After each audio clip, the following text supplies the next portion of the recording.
સુમિતભાઈ સુરત में है તો એક પ્રશ્ન ગુજરાતીમાં જ કરી દઈએ આપણે શું ગુમાવ્યું 10 વર્ષોમાં ધ लॉस्ट डेकेड। नमस्कार सभी जनों को।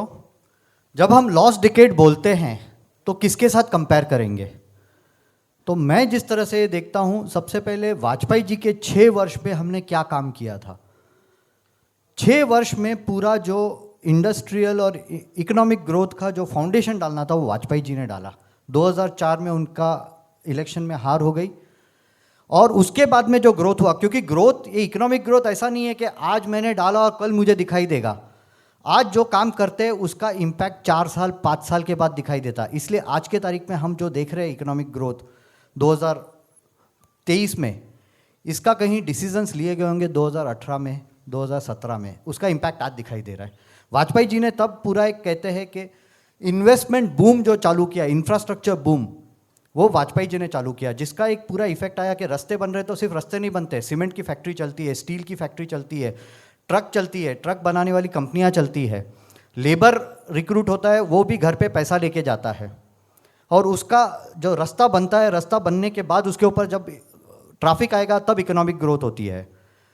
तो मनमोहन सिंह गवर्नमेंट ने जो इकोनॉमिक ग्रोथ दिखाया 10.4% was the highest growth in 2008, वो किसके बेसिस पे था? द इन्वेस्टमेंट्स जो हुए थे फ्रॉम 1999 टू 2004, वो जब कंप्लीट हुए, वो जब स्ट्रीमलाइन हुए, तब उसका इकोनॉमिक इम्पैक्ट दिखाई दिया।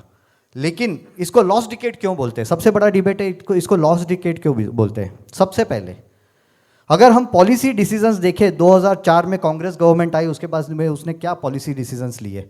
सबसे पहला था कि इन्वेस्टमेंट ड्रिवन ग्रोथ, जो वाजपेयी जी की गवर्नमेंट का मंत्र था कि हम पैसा लगाएंगे रास्ता, डैम, पावर प्लांट, दूसरे सब मूलभूत सुविधाओं में, और उसके कारण इकोनॉमिक ग्रोथ होगा, वो कांग्रेस ने हटा दिया।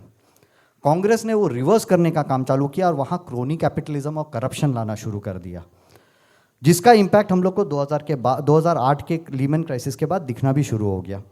ये पहला काम उसने किया। ऊपर से उन्होंने पूरा फोकस लगाया, वाजपेयी जी ने सब गलत किया है वो लोगों के मन में डालना। तो 2004 से 2008 तक सिर्फ रिवर्स करते गए। जितना अच्छा काम वाजपेयी जी ने किया वो सब रिवर्स करके वहाँ करप्शन डालने का काम कांग्रेस ने किया। और जो फ्रॉड्स हुए हैं, यानी आपने सिर्फ 2G, CWG ये सब स्कैम सुने हैं।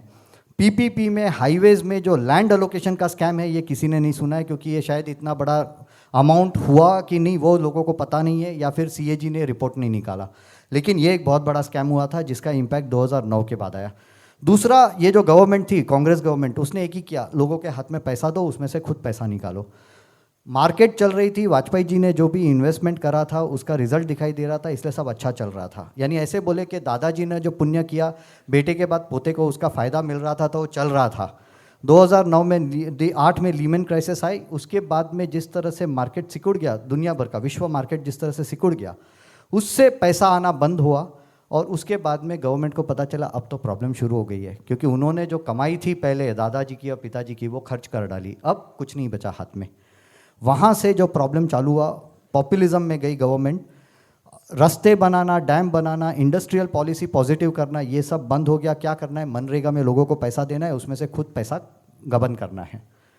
इसमें एक टर्म आता है इकोनॉमिक्स में, मैं एक ही टेक्निकल ज़्यादा नहीं लूँगा, ट्विन डेफिसिट। यानी पहले हमारा बजट में डेफिसिट होने लग गया, दूसरा हमारा इंपोर्ट बढ़ने लग गया, क्योंकि लोगों के हाथ में मुफ्त का पैसा आ रहा था, पॉलिटिशियंस और दूसरे लोगों के हाथ में, जिससे कारण ट्रेड में भी डेफिसिट होने लग गया। वहाँ हमारे करेंसी का डाउनफॉल होना शुरू हो गया, जो आप लोग ने सबने देखा होगा। 40 से लेके 56-57 रुपये तक का जो डॉलर का रुपये का डिप्रिसिएशन हुआ डॉलर के सामने, ये उसके कारण हुआ है। तो ये पूरा जो इम्पैक्ट हुआ, नेगेशन ऑफ वाजपेयी पॉलिटिक्स और इकोनॉमिक्स, और बाद में रॉन्ग पॉलिसीज़, इसके कारण हम लोगों को ये पूरा एक डिकेड था जो इंडिया ग्रो कर सकता था, we lost that and that is the lost decade.